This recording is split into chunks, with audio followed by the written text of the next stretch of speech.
কোথায় কার জান কবজ করতে হবে একটা আলাদা ফেরেশতার দায়িত্ব দেওয়া আছে, তার সাথে বিশাল বাহিনী আছে, তারা যেখানে যেখানে জান কবজ করার প্রয়োজন হচ্ছে সেখানে করতেছে। প্রত্যেক সন্তান যখন মায়ের পেটে ৪৪ হয় তখন ওই ৪৪ শয়তানের মধ্যে রূহ দিতে হবে, তার তাকদীর লিখতে হবে, তার ভাগ্য লিখতে হবে, রূহ ফুঁকে দিতে হবে। রূহ তো আসমান থেকে আনতে হবে, দুনিয়া থেকে রূহ দিতে পারবে? দুনিয়া থেকে রূহ দেওয়া যায়? কথা বলতে হবে না, রূহ আসমান থেকে আনতে হয়। তো ওই রূহটা তো কেউ আনে, আমার মধ্যে যে রূহ দিয়েছে এটা তো কেউ আনে দিয়েছে। দুনিয়ার কোনো শক্তি রূহ তৈরি করতে পারে? তাহলে তার জন্য তো ফেরেশতা লাগবে। ৪৪ দিন একটা ফেরেশতার দায়িত্ব দেওয়া আছে যে প্রত্যেক নবজাতকের রূহ ফুঁকে দেয় আর তার তাকদীর লিখে দেয়, তার বাহিনী আছে আলাদা। আবার যখন বাচ্চা জন্ম নিচ্ছে তখন ওই বাচ্চার গায়ে শয়তান স্পর্শ করবে। রাসূল সাল্লাল্লাহু আলাইহি ওয়াসাল্লাম বলছেন, মা মিন মাউলুদিন, এমন কোন আদম সন্তান নেই যে জন্মগ্রহণ করেছে ইল্লা ইয়ামাসসুহু শয়তান, আর শয়তান তাকে স্পর্শ করেনি, হাত্তা ইয়াস্তাহিল্লা সারিখান। প্রত্যেক যে নবজাতক নতুন শিশু জন্মের পরে কেঁদে ওঠে, তার কান্দার একটাই কারণ হচ্ছে শয়তানের স্পর্শ। আল্লাহু আকবার। মানে আমাদের সবার সাথে শয়তানের স্পর্শ আছে জন্মের পরে। কে কে নাই? ইল্লা মারিয়াম ও ইবনু ঈসা, একমাত্র মারিয়াম আর ঈসাকে শয়তান স্পর্শ করেনি, বাকি আমি মুহাম্মদ, আমাকেও শয়তান স্পর্শ করেছে। প্রত্যেক মানুষের সাথে সর্বদা দুইজন বন্ধু আছে, কারিনান, জন্মের পর থেকে দুইটা বন্ধু, কারিনুম মিনাল মালায়েকা ওয়া কারিনুম মিনাশ শাইতান। প্রত্যেক মানুষের সাথে দুইটা বন্ধু আছে, একটা শয়তান, একটা ফেরেশতা। আপনার অন্তরে প্রত্যেক যে খারাপ কাজের আগ্রহ জাগে এটা আপনার নয়, এটা শয়তানের দেওয়া। যেমন আপনার বউ আপনাকে কুমন্ত্রণা দেয় যে আপনার মা না এটা করলো, আপনার বোন না এটা করলো, দেখেন তো এটা খোঁজ নেন তো এটার কী অবস্থা, এটা কিন্তু আপনার মধ্যে ছিল না, আপনার বউ দিল। তো প্রত্যেক আপনার অন্তরে যে খারাপ কাজের আগ্রহ জাগে এটা আপনার অন্তরে কে দেয়? কথা বলতে হবে, কে দেয়? শয়তান দেয়। শয়তান বাস্তবে আছে, রিয়ালে আছে, কথায় কথায় পদে পদে। কোরআন খুলবেন আর শয়তান বের হবে, কোরআন খুলবেন আর শয়তান বের হবে। কোরআনের পাতায় পাতায় শয়তানের কথা বলা আছে, ইন্না শাইতানা লাকুম আদুউম মুবিন। তোমাদের সবচেয়ে বড় শত্রু, তোমাদের মহান শত্রু, যে তোমার জমি চুরি করে নিয়েছে, জমি জোর করে দখল করেছেও নয়, যে তোমার 10 টাকা মেরে খেয়েছেও নয়, যে তোমার ভোট চুরি করেছেও নয়, যে তোমার ক্ষমতা দখল করেছেও নয়, যে তোমার পদ দখল করেছেও নয়, যে তোমার টাকা মেরে খেয়েছেও নয়, যে তোমার গীবত করেও নয়, যে তোমার নামে অপবাদ দেয়ও নয়। তোমার সবচেয়ে বড় শত্রু হচ্ছে শয়তান, যে তোমাকে আল্লাহর রাস্তা থেকে দূরে সরিয়ে নেয়। পুরো কোরআন খোলেন, প্রত্যেক পৃষ্ঠায় পৃষ্ঠায় আল্লাহ বলেছে সবচেয়ে বড় শত্রু হচ্ছে শয়তান। ফজরের সময় যখন আপনি ঘুমিয়ে থাকেন তখন শয়তান আপনার কাঁধের কাছে এসে 3টে গিট দেয় আর আপনাকে বলে, নাম নাম ইন্নাল লাইলা তাবিলা, ঘুমাও, রাত অনেক লম্বা। লম্বা সফরে 60 বছরের দুনিয়ায় থাকা তেমন, কিন্তু মানুষ এটা বুঝে না।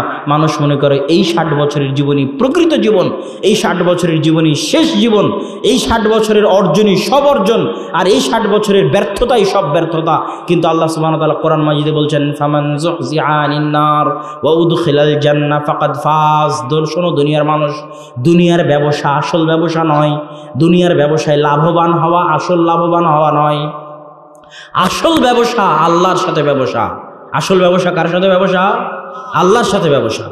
আসল লাভ আল্লাহর সাথে ব্যবসায় লাভবান হওয়া। ফামান যুহজিহা আনিন নার, কিয়ামতের মাঠে যাকে জাহান্নামের আগুন থেকে দূরে করে দেওয়া হলো, ওয়া উদখিলাল জান্নাহ, জান্নাতে প্রবেশ করিয়ে দেওয়া হলো, যে দেখলো যে সে কিয়ামতের মাঠে জান্নাতে, ফাকাদ ফাজ, আসল সফল, আসল সাকসেসফুল, আসল লাভবান, আসল সফল কাম সেই। দুনিয়ার কোনো সফলতা আসল সফলতা নয়, দুনিয়ার কোনো লাভ আসল লাভ নয়, দুনিয়ার কোনো লস আসল লস নয়, দুনিয়ার কোনো ব্যর্থতা আসল ব্যর্থতা নয়। আসল ব্যর্থতা, আসল লস, আসল লাভ মরার পরের লাভ লস। এই জন্য একটা বই আপনাদের শ্রদ্ধেয় শাইখ আব্দুর রাজ্জাক বিন ইউসুফের আছে, কে বড় ক্ষতিগ্রস্ত আর কে বড় লাভবান। যে আসল ক্ষতিগ্রস্ত কে? দুনিয়ার ব্যবসায়। আসল লাভবান কে? দুনিয়ার লাভবান না পরকালের লাভবান? আসল ক্ষতিগ্রস্ত কে? মান খাসিরা খুসরানাম মুবিনা মান ফাযা ফাওজাম মুবিনা। আসল সফল কামকে, আসল ক্ষতিগ্রস্তকে। মৃত্যুর পরে যে লাভবান সেই আসল লাভবান, মৃত্যুর পরে যে ক্ষতিগ্রস্ত সে আসল ক্ষতিগ্রস্ত। এই জন্য একটা কথা আছে, আল কাইয়িসু মান দানা নাফসাহু ওয়া আমিলা লিমা বা'দাল মাউত। বুদ্ধিমান সেই যে নিজের সমালোচনা করে, পাগল সেই যে অন্যের সমালোচনা করে, বুদ্ধিমান সেই যে নিজের ভুল ত্রুটি খোঁজে, বোকা সেই যে অন্যের ভুল ত্রুটি খোঁজে, বুদ্ধিমান সেই যে মরার পরের জন্য প্রস্তুতি নেয়, আর বোকা সেই যে মরার পরের জন্য প্রস্তুতি নেয় না। ওই যে যুবক 50,000 টাকার চাকরি ছেড়েছে দাড়ির জন্য, ও পাগল নয়, যারা ওকে পাগল বলতেছে তারা পাগল। যে যুবক হারাম রুজির জন্য নিজের ঈমান বিক্রি করে দিয়েছে, ওকে যারা বুদ্ধিমান বলতেছে, চালাক বলতেছে, ওরা বুদ্ধিমান চালাক নয়। বুদ্ধিমান চালাক ওরাই যারা দুনিয়া বিসর্জন দিয়েছে কিন্তু ঈমান বিসর্জন দেয়নি। ইন্নামা ইয়াখশাল্লাহু মিন ইবাদিহিল উলামা, আল্লাহকে ভয় করে জ্ঞানীরা, বুদ্ধিমানেরা, চালাকেরা আল্লাহকে ভয় করে। বোকা গর্ধব গাধারা আল্লাহকে ভয় করে না। এরা মনে করে এই দুনিয়ায় শেষ, তখন মরার পরে বিপদে পড়ে যায়, মরার পরে গিয়ে দেখে বিপদ। আর বুদ্ধিমানেরা মনে করে না এই দুনিয়া শেষ নয়, অবশ্যই হতে পারে না, পরকালে কিছু আছে, হয়তো আমাকে সজাগ হয়ে চলতে হবে, অতএব হালাল পন্থায় জীবনযাপন করতে হবে। ও হারাম পন্থায় যা যা পেয়েছে আমার হালাল পন্থায় তাই পাওয়া সম্ভব। ও হারাম পন্থায় 10টা মেয়ের সাথে সম্পর্ক করেছে, আমি হালাল পন্থায় 1টা থেকে 4টা মেয়েকে বিবাহ করেছি, বিষয় একই, মজা আনন্দ একই, কোনো পার্থক্য নাই। ও হারাম পন্থায় 10তলা বিল্ডিং বানিয়েছে, আমি হালাল পন্থায় 1তলা বানিয়েছি, কোনো পার্থক্য নাই। ও হারাম পন্থায় পোলাও বিরিয়ানি কোরমা খেয়েছে, আমি হালাল পন্থায় পান্তা ভাত আর আলু ভর্তা খেয়েছি, হয়তো মাসে একদিন গোস্ত খেয়েছি, কোনো পার্থক্য নাই। ওরও জীবন চলে গেছে, আমারও জীবন চলে গেছে, কিন্তু মরার পরে ও বিপদে আর আমি লাভে আছি। সুতরাং বুদ্ধিমান আমি, আর ও বোকা, ও পাগল, ও বুঝতে পারেনি, জীবনের হাকিকত সম্পর্কের জ্ঞান নাই, দুনিয়ার বাস্তবতা সম্পর্কের জ্ঞান নাই, আল্লাহর অস্তিত্ব সম্পর্কের জ্ঞান নাই, জান্নাত জাহান্নাম সম্পর্কের জ্ঞান নাই, পরকাল সম্পর্কের জ্ঞান নাই, কিয়ামত সম্পর্কের জ্ঞান নাই। বিচার হতেই হবে। এত বড় বিশাল পৃথিবী আল্লাহ এমনি সৃষ্টি করেনি। আল্লাহ আমাকে এবং আপনাকে এমনি খেল তামাশা করে সৃষ্টি করেনি। এত বড় বিশাল প্রোগ্রামের যদি নিয়ন্ত্রণ থাকে, এই ছোট্ট একটা প্রোগ্রামের যদি নিয়ন্ত্রণ থাকে, বাংলাদেশের সংসদ ভবনের একটা ছোট্ট অনুষ্ঠানের যদি নিয়ন্ত্রণ থাকে, টাইম টেবিল থাকে, কয়টা থেকে কয়টা পর্যন্ত থাকে, তো এই বিশাল পৃথিবী আল্লাহ চালাবেন, কোনো টাইম টেবিল থাকবে না, কোনো নিয়মকানুন থাকবে না। মানুষকে আল্লাহ এমনি বানাবেন, খাবে দাবে, হাঁকবে, পেশাব করবে, তারপরে দুনিয়া থেকে চলে যাবে। এত বড় ব্যর্থ সৃষ্টিকর্তা আল্লাহ, এত বড় অচল অযোগ্য সৃষ্টিকর্তা আল্লাহ, অসম্ভব। প্রত্যেকটা জিনিসের আল্লাহ হিসাব নেওয়ার ব্যবস্থা রেখেছেন। ইয়াউমাইদিন তুহাদ্দিসু আখবারাহা বিআন্না রাব্বাকা আওহালাহা, কিয়ামতের মাঠে জমিন কথা বলবে। সবচেয়ে ভয়ঙ্কর যন্ত্র, ভয়ঙ্কর অস্ত্র, যা যা ঘটেছে সব সেভ করে রেখেছে মেমোরি কার্ডের মতো। কিয়ামতের মাঠে সব টপ টপ করে বলবে। ইয়াউমাইদিন নাখতিমু আলা আফওয়াহিহিম, ওই দিন আমি তাদের মুখমণ্ডল সিলাই করে দিব। তাদের হাত কথা বলবে, যেখানে যেখানে স্পর্শ হয়েছে কথা বলবে।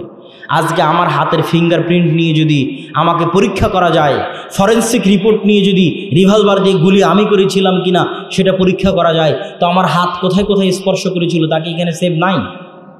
হ্যাঁ, কি বলেন আপনি? অবশ্যই সেভ আছে। এটা কিয়ামতের মাঠে কথা বলবে। আল্লাহ ওভাবেই তৈরি করেছেন। সুতরাং আল্লাহ সুবহানাহু ওয়া তাআলার কোনো সৃষ্টি অনর্থক নয়। তাহলে আমাদের পঞ্চম ঈমান হচ্ছে পরকালের প্রতি ঈমান। ষষ্ঠ ঈমান আল কদর বিখাইরিহি ওয়া শাররিহি, তাকদীরের ভালো মন্দ। এটা এমন একটা জটিল বিশ্বাস যেটা মানুষকে আত্মিক শান্তি দিতে পারে, মানুষকে আত্মহত্যা থেকে বাঁচাতে পারে, মানুষকে চিন্তা থেকে বাঁচাতে পারে, মানুষকে টেনশন থেকে বাঁচাতে পারে, মানুষকে রাত্রে আরামের ঘুম দিতে পারে। আপনি রাত্রে আরামে ঘুম পেতে চান, টেনশন মুক্ত থাকতে চান, চিন্তা দুশ্চিন্তা মুক্ত থাকতে চান, কোনোদিন যাতে আপনাকে আত্মহত্যা করা না লাগে সেটা ভাবতে চান, কোনোদিন যাতে আফসোস করা না লাগে সেটা পেতে চান, তাহলে আপনাকে কিসের উপর বিশ্বাস রাখতে হবে? তাকদীরের প্রতি বিশ্বাস রাখতে হবে। তাকদীরের প্রতি বিশ্বাস ছাড়া মানুষ চলতে পারবে না। মানুষ দুর্বল। ইন্নাল ইনসানা খুলিকা হালুআ, দুর্বল করে সৃষ্টি করা হয়েছে। আর তাকদীরের উপর বিশ্বাস এমন জটিল, এমন কঠিন, যেটার প্রতি বিশ্বাস ছাড়া উহুদ পাহাড়ের সমান স্বর্ণ যদি কেউ দান করে, আর ওই দান আল্লাহর দরবারে কবুল হবে না, হবে না, হবে না। আর করোনা ভাইরাসের মধ্যে মানুষের তাকদীরের প্রতি বিশ্বাস দুর্বল হয়ে গেছে, হয়নি? না জোরে ঠিক বলছেন না? যে না ভুল বললাম? যার করোনা হয়েছে ওর হাতের সাথে হাত লাগালে আমারও করোনা। হ্যাঁ, আল্লাহ বলে কিছুই নাই। আল মুহয়ি ওয়াল মুমীত, জীবন দানকারী আর মৃত্যু দানকারী কে? করোনা দিয়েও বাঁচিয়ে রাখতে পারেন কে? করোনা না দিয়েও মৃত্যু দিতে পারেন কে? আল্লাহ। তাহলে আমি যদি সবকিছুই করোনাকে মনে করে নিই আর তাকদীরের ওপর সরিষা সম পরিমাণ বিশ্বাস না রাখি, তাহলে আমার ঈমানটা গেল কোথায়? তাহলে করোনার এখান থেকে আপনাদের শিক্ষা নিতে হবে, ভবিষ্যতে যা কিছু ঘটবে সব কিছুর ক্ষেত্রে বলতে হবে ইযা আসাবাতহুম মুসিবাহ ক্বালু ইন্না লিল্লাহি ওয়া ইন্না ইলাইহি রাজিউন। যখনই তাদের সাথে কোনো ঘটনা ঘটে, যারা মুমিন, যখনই তাদের সাথে কোনো ঘটনা ঘটে, যে কোনো প্রকার দুর্ঘটনা, বিপদ আপদ, সমস্যা, তখনই তারা বলে ইন্না লিল্লাহ ওয়া ইন্না ইলাইহি রাজিউন। আমি আর আমার যা কিছু আছে সবই আল্লাহর। আমি, আমার 10 বিঘা জমি, আমার ছেলে, আমার মেয়ে, আমার স্ত্রী পুত্র, আমার বাড়িঘর, আমার পদ পদবি সব কার? আল্লাহর দেওয়া। তা আল্লাহর দেওয়া জিনিস যদি আল্লাহ নিয়ে চলে যায়, আমার কিছু করার আছে? সন্তান আল্লাহ দিয়েছে, আমার কি সাধ্য ছিল সন্তান জন্ম দেওয়ার? আল্লাহর সন্তান আল্লাহ নিয়ে চলে গেছে, আমার কিছু করার আছে? আমার সাধ্য ছিল টাকা ইনকাম করার, আল্লাহ টাকা দিয়েছে, আল্লাহর টাকা আল্লাহ নিয়ে গেছে, আমার কিছু করার আছে? ইন্না লিল্লাহ, আমি নিজে আর আমার যা কিছু আছে সব কিছুর আসল মালিক কে? ওয়া ইন্না ইলাইহি রাজিউন। আর একদিন আমরা আল্লাহর দিকেই ফিরে যাব। তাহলে যখনই আপনি এটা বলতে পারবেন, তখন দুনিয়ার কোনো বিপদ আর বিপদ থাকবে না, দুনিয়ার কোনো সমস্যা থাকবে না। সব বিপদ, সব সমস্যা আপনি মোকাবেলা করতে পারবেন আল্লাহর ভরসায়, আল্লাহর দয়ায়, আল্লাহর প্রতি ঈমান রেখে, আল্লাহর প্রতি আস্থা রেখে, তাকদীরের প্রতি বিশ্বাস রেখে। এখন মানুষ বলে তাকদীরে যদি জাহান্নাম লেখা থাকে তাহলে আমল করে লাভ কি? তাকদীরে যদি জান্নাত লেখা থাকে তা আমল করে লাভ কি? বলে না? তাকদীরে যদি আমার ফকির লেখা থাকে তোমার কাজ করে লাভ কি? বিষয়টা কিন্তু এটা নয়। বিষয় হচ্ছে কি? তাকদীর আল্লাহর জ্ঞান। তাকদীর আল্লাহর কি জিনিসটা বুঝতে হবে। তাকদীর আল্লাহর কি বলেন তো? ইলমুল্লাহ, আল্লাহর জ্ঞান হচ্ছে আল্লাহর তাকদীর। আল্লাহর জ্ঞান হচ্ছে তাকদীর। আল্লাহ জানেন যে আমি এটা করব, এটা হচ্ছে তাকদীর, কিন্তু আমি করব স্বেচ্ছায়। কিন্তু আল্লাহর জ্ঞানের গভীরতা, আল্লাহর জ্ঞানের বিশালতা, আল্লাহর জ্ঞানের প্রশস্ততা এত বেশি যে বান্দা কি করবে এটাও আল্লাহ জানে। আজ থেকে 500 বছর পর কি ঘটবে এটাও আল্লাহ জানে, 1000 বছর পর কি ঘটবে সেটাও আল্লাহ জানে। এটা আল্লাহর জ্ঞানের গভীরতা। কিন্তু আল্লাহর জানার জন্য ওটা ঘটতে বাধ্য নয়, ওটা স্বেচ্ছায় ঘটবে। আমি আপনি স্বেচ্ছাতেই নেকি করব, স্বেচ্ছাতেই গুনাহ করব, কিন্তু আমি যে গুনাহ করব, নেকি করব, এটা কে জানে? আল্লাহ সুবহানাহু ওয়া তাআলা জানে। এটা হচ্ছে তাকদীর। এই তাকদীরের প্রতি আমাদের মজবুত বিশ্বাস থাকতে হবে, আমাদের ছেলে মেয়েদের মজবুত বিশ্বাস থাকতে হবে। তাহলে এই যে 6টা বিষয়ের প্রতি আপনাদেরকে ঈমান এর আলোচনা করলাম, এই 6টা বিষয়ের প্রতি যদি কারো সরিষা সমপরিমাণ সন্দেহ থাকে, সে কি মুমিন না কাফের? জোরে বলতে হবে, কি কাফের। সরিষা সমপরিমাণ সন্দেহ থাকলে সে কাফের।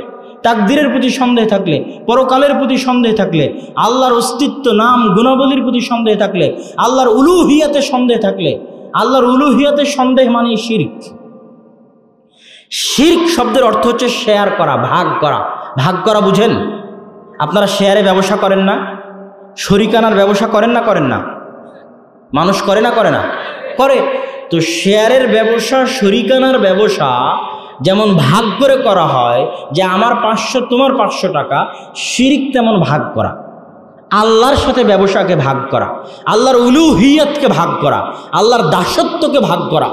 আপনার স্ত্রী আপনার খায়, আপনার পরে, আপনার বাড়িতে থাকে, আর ভালোবাসা যদি ভাগ করে, যে কিছু ভালোবাসা আপনাকে দিল আর কিছু ভালোবাসা আর একটা ছেলেকে দিল, কেমন লাগবে? হ্যাঁ, এটা কি ভালোবাসা ভাগ করাটা আপনি সহ্য করবেন? এটার নাম শিরক। আপনার স্ত্রী আপনার ভালোবাসায় শিরক করতেছে। কথা মনে হয় বুঝাতে পারিনি, না বুঝাতে পারলে আমি ব্যর্থ। এবার আপনি বান্দা আল্লাহর, আপনার সৃষ্টিকর্তা আল্লাহর, জমিনে চলেন আল্লাহর, খান আল্লাহর, আসমান আল্লাহর, বৃষ্টি আল্লাহর, পানি আল্লাহর, সব কিছু আল্লাহর, কিন্তু চাওয়ার বেলায় বলতেছেন উমুক বাবার ওসিলায়। হ্যাঁ, নাউযুবিল্লাহ। চাওয়ার বেলায় চলে যাচ্ছেন উমুক বাবার দরবারে, সিজদা করার বেলায় চলে যাচ্ছেন কোনো কবরে, বলতেছেন ইয়া আলী মাদাদ, আলী রাদিয়াল্লাহু তাআলা আপনি সাহায্য করেন। সাহায্য কি আলী রাদিয়াল্লাহু তাআলা করবে না কে করবে? আল্লাহ করবে। তাহলে এই যে আপনি আল্লাহর উলুহিয়াতে শিরক করতেছেন, এটাকে আল্লাহ বরদাস্ত করবে?